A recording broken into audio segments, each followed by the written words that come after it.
Welcome to NCTV. My name is Nancy Connors.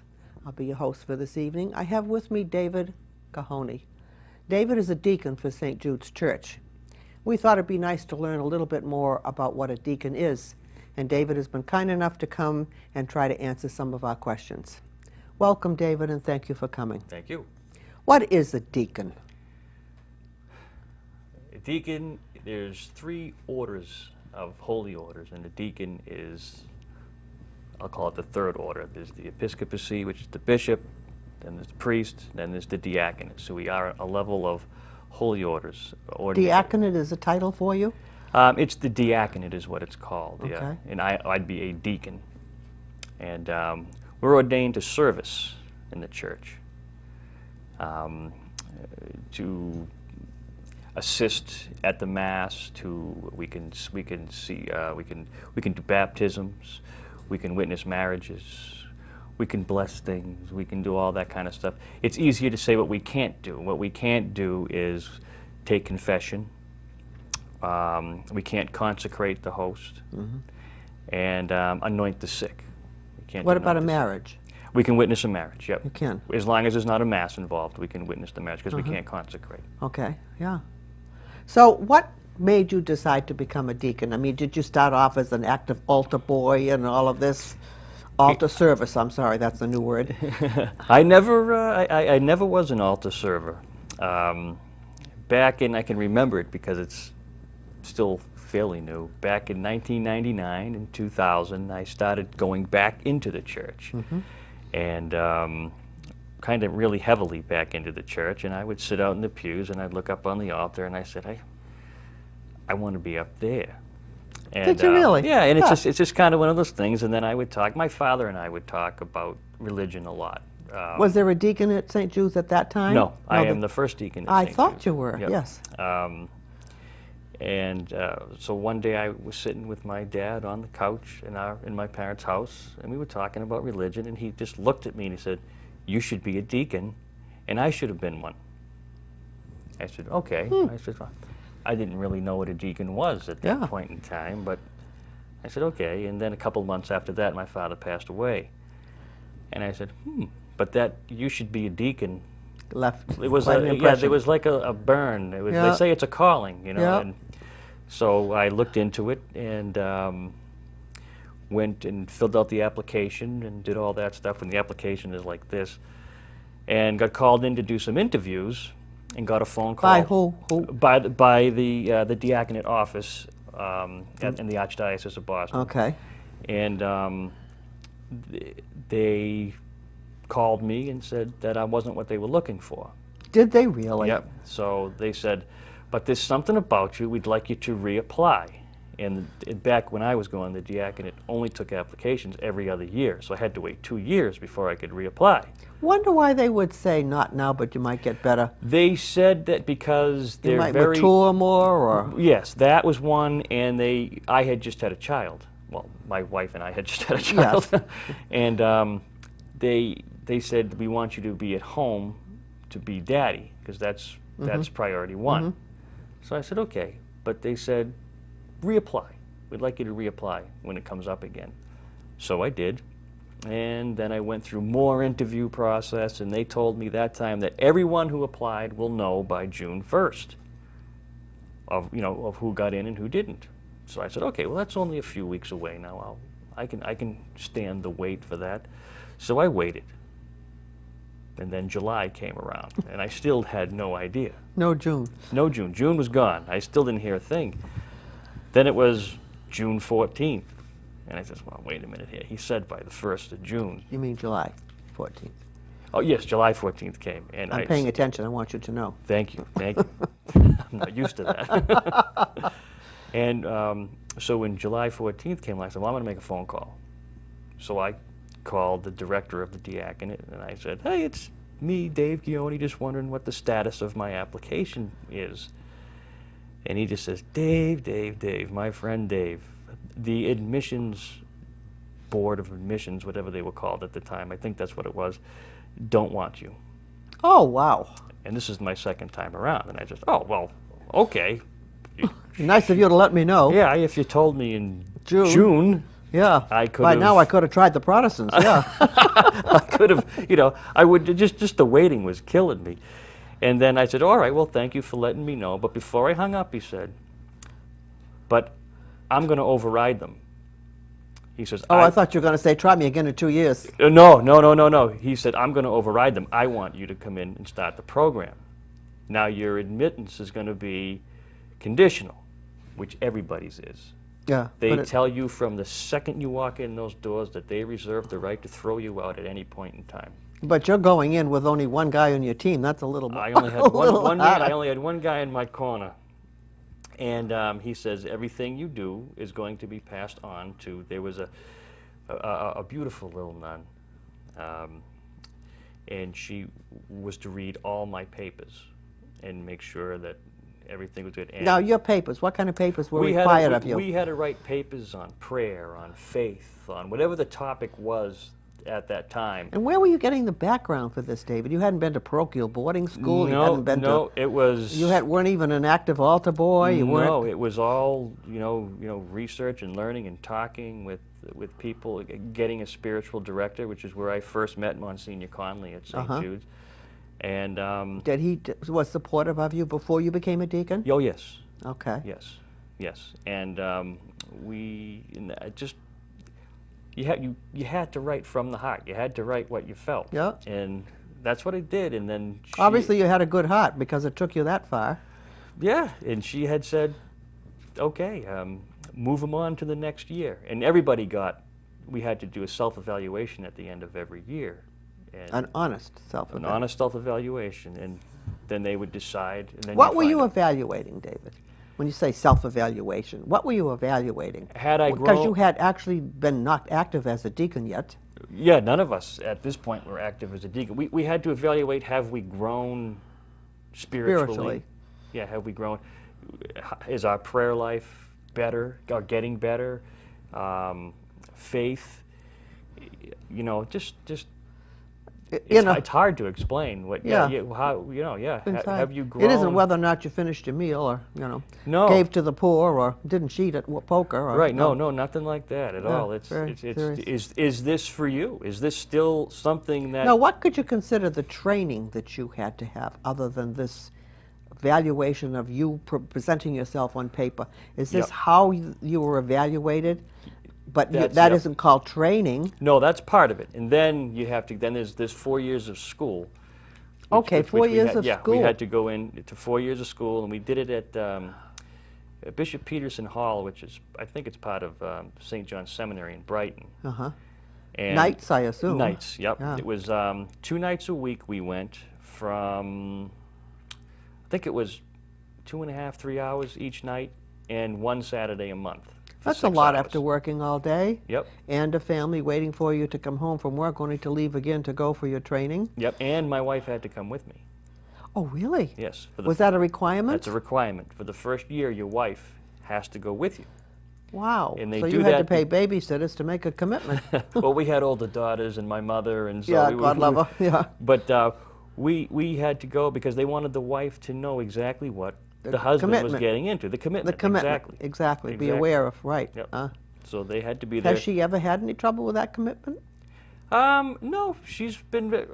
Well, all right. Of course. She's been, but all in all, very, very supportive of it. She'd have to be, Yeah, David. very I would supportive. think so. They Yeah. say it's not only a call for the man; it's a call for the man's wife too. Yeah. Yeah. Um, Now, did you ever think maybe, I wish I had been a priest? That wasn't. Wow, that answer's a little slow. You worry me. No, because at least not at this time. I mean, I think my call to the diaconate is correct because I am a married man and I love my wife. I love my family. So I mean, I know I was called to have to be a dad too. Yeah. Um, Because some deacons become priests, but like we had one in St. Mary's, I remember years ago. But he was a single man. yep. And then we had another one that his wife died, so he became a single man, even though he'd been a married man, but he still was able to become a deacon. And that's true, I assume.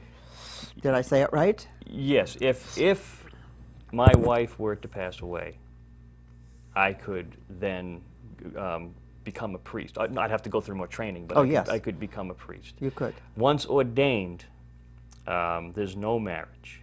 So I was married. I was ordained. I was married before I was ordained, and as a deacon, that's okay. But if my wife were to die, there's no marriage after ordination. Right. So I'd have to either stay a single man, Absolutely. and stay a deacon, Yep. or I can move on to the priesthood if I wanted to. It keeps many a Catholic marriage together. Because we can't go elsewhere without, no. I'm very fortunate, and I know you are too. Explain the apparel you're wearing. This is the same as a priest, isn't it? Yes, these are just clerics. Clerics. They're called Clerics, they call clerics. them. Yeah, when you're ordained, you can wear clerics, and this is the clerical collar. And I was told by all the priests that we wear black because we're slobs and we spill our food on ourselves. Oh, and but that it shows doesn't more show. on black. What about the amount of time you think you spend at this, David? Roughly a week, or is it your choice how committed or uncommitted you want to be at St. Jude's? Because you've got a full-time job and a family. Yeah, yes. As far as commitments, there, yeah, they're very good with me. I couldn't ask for a better Monsignor Conley, Father Avad. They are wonderful men, but also Wonderful. too, they must appreciate who you are, or it wouldn't work that way. So it's both sides. I hope so. I hope think it- so. I think it is. Yeah, I can be as active as I want. I'm sure they wouldn't. Shut you down. No, they pretty much let me. Like I said, I wanted to do adoration on Thursdays, and we do adoration on Thursdays. I haven't been there for a few because I've been away. Yeah. But he also says, remember, you have to spend time with your family. You Good. can't be here, Yep. all the time. So, and So you do make some choices Yeah. as to what you want to do at St. Jude's with the parishioners. yeah, You're not yeah. told you must do A, B, C, or you asked to do A, B, C. Right. They'll ask me. I mean, obviously, I have to go to mass every week. Yeah, so do I, darn it. I try. I try to do at least 2 of them every weekend. Sometimes it's only 1, but I try to do at least 2 of them. And then I have to preach once a month. Is it once a month you give the homily? Once Yeah. a month. Yeah. That's The sermon. That's what we decided, was once a month. I mean, if I wanted to do it more, he'd probably let me, but he's not going to let me off the hook. I got to do it at least once a Yeah, month. okay, And okay. it's usually the last Sunday of every month. And David, I will say, I've heard some of your homilies, sermons, and they're very good. And I enjoy that there's always one joke or one light area that we can enjoy. I think that's very, very nice. Thank you. I think it keeps everybody more attentive. I'm sure it does. I'm sure it does. So there's no limit to the amount of time you can serve or not serve, right? No time at all. I mean, they say, well, you're a deacon for life, and you're a deacon in your everyday life. So you try to. Was there any final exam that you had to take? We had to. Well, we were all the classes, all the theology classes we took. We had to take tests and we had to pass them. Yes. Oh, okay. So you Yes, had to so- know your theology. Yeah. Oh, yeah. Had to know we your had religion. To do theology for 4 years of theology and stuff like that. But it I was think fun. a deacon is more important in the church today than it ever has been because there's such a shortage of priests. Now, growing up, I never realized there was such a thing as a deacon because we had a pastor and a curate. There were plenty of priests. I mean, I'm Yep. 79, so you've got to remember this. But I heard 2 weeks ago Father Avad talking in his sermon. I didn't get the date. He's such a historian. There was a martyr. The first deacon, the first martyr was St. Stephen. Yep. And he was a deacon. Yes, he And I was. thought, oh my goodness, deacons have been around for a long time. But I didn't realize it until he mentioned this at Mass a couple of weeks ago Yep. about the first martyr, St. Stephen, was a deacon in the church. But we didn't have deacons growing up. Well, deacons have Or maybe always. we just didn't have them at St. Mary's in Rentham. I don't know. Well, you're starting to see them more now in And the need is there. churches, right? The but need is there. The order of deacon has always, as you can see with Saint Stephen, but the order of deacon has always been there.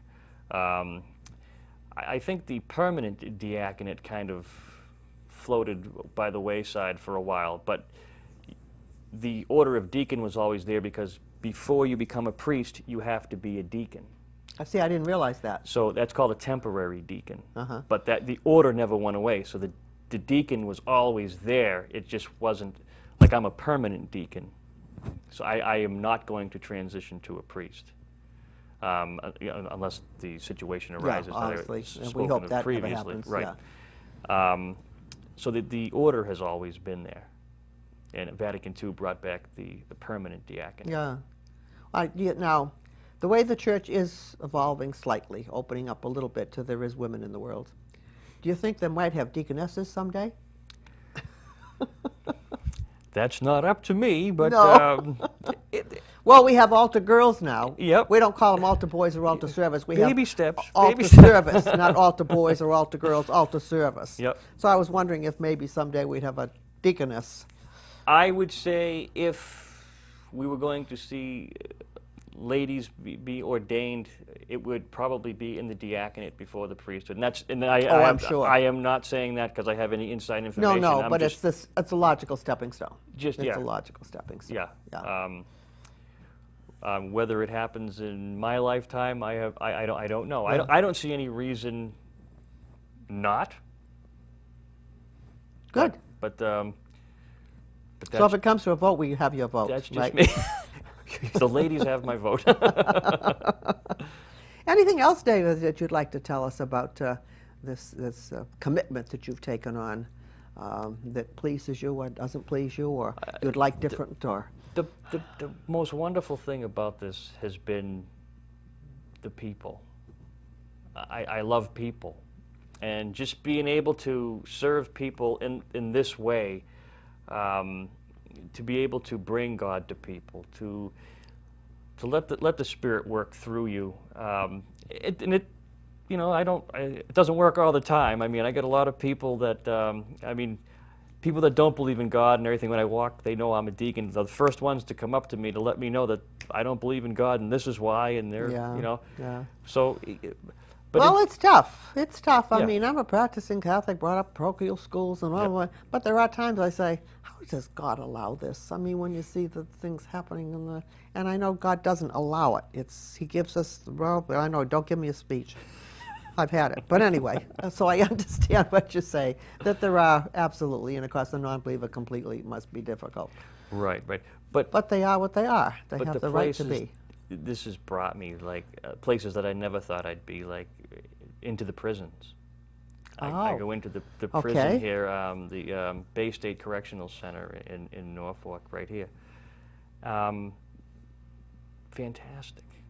Just what a ministry that is. Now, how does that work, David? Do they ask to see you? Do you go in and become available if they want to see you? How does the door open to you? Right now, well, this is years ago now because I've been going there for 3 years now, maybe 4. Can't quite remember, but it's 3 or 4 years. Mm-hmm. They had a chaplain there, and the chaplain left. So I was actually working at Pondville Prison, which is down behind Correctional Yeah. facility, yeah. in Norfolk, and I got a call from somebody that was working at Pondville as, I don't know if she was a chaplain or not, but she called me and said, could you do a service over at Bay State, because they haven't had anybody there in 6 months. So they hadn't had a service, they hadn't had the Eucharist, they hadn't had anything in 6 months. I said, well, sure I will. So I went over. I had to go through the process of becoming a volunteer and I actually had to take a test to do that too, and then they let me into the prison, and I've been there ever since. Now, what do you do there? Do you conduct I do a mass with bring consecrated Yes, hosts already consecrated? Yep, I and do a bring, communion yep. service there. Yeah, Yep. yeah. And we do it's the exact same thing as you would see at Mass, minus the Mass, Yeah, minus the yep. consecration. And we do the readings, we give the homily, Now, how about any one-to-one with some of the prisoners? Or they'll call me aside if they want to. I mean, we all have to be in one room. Yeah, But yeah. they'll call me aside if they want to talk, or and a lot of them just. and you enjoy that, I David? love it. You do. I love it. You feel as though you may be reaching I a little love bit it. into A lot. people? What I find more, even though I'm a chatterbox, just ask Monsignor Conley. He'll tell you. Most people just want to be listened to. They just want you. They want to. Oh yes, They want absolutely. you. They want you to hear Absolutely. them. And I like that. I sometimes I As difficult as it is for you to shut up, you do it. Is that what you're telling me, David? Yes. Yes, it's very hard for me sometimes. But I did an internship over at Brigham and Women's Hospital while I was in school. We had to do an internship, and I did it at Brigham and Women's. I was a chaplain there. We had to do 100 hours, and that was eye-opening. They got the gambit of issues over there. I mean, people, from people with heart conditions, cancer, people that have been told I've got 3 weeks to live, to people that have flesh-eating virus. They had everything over there. Yeah. But that was... I know. I worked at Bonneville for 13 years. Yeah. One that was all cancer, and Yep. yeah, it can be pretty tough. And they just want to be heard. Yeah. And that's the one thing they tell you. I can't solve their problem, so they just let them talk. And that helps. It really helps a It lot of does. people to be able to just verbalize. Yep. They're not going to solve their problems except that they can soften them by being able to talk about them. Oh, yeah. Well, David, I really have enjoyed talking with you, and I think hopefully that we've all learned a lot. I certainly have over what a deacon is, and I think St. Jude's is very, very fortunate to have you. I appreciate you coming. Thank you for doing so and spending the time to educate us. Well, thank you very much for having me.